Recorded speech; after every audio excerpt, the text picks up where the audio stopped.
Right from the start, there is a difference between a drug being efficacious in a clinical trial and it actually working in a population of patients. And one of the big facts is that drugs don't work in people who don't take them.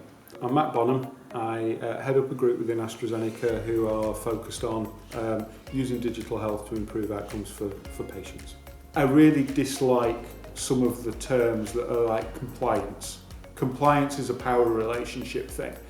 I think it's much more about concordance and contracting, so agreeing between two individuals what you're going to do. It's a big change from I've written a prescription, I've handed it you. And so that's where technology can come in. So I think historically there's been a challenge around the role of pharmaceutical companies in this space around medication adherence. I think it's often been seen as being almost a self-serving exercise. We want patients to take more medication.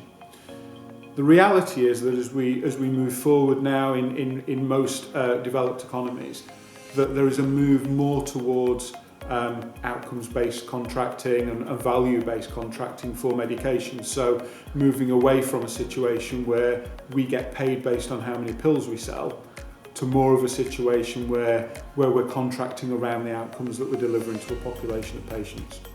It genuinely is by doing the right thing in this space, it creates value for everybody, and actually it has to create value for everybody for it to work.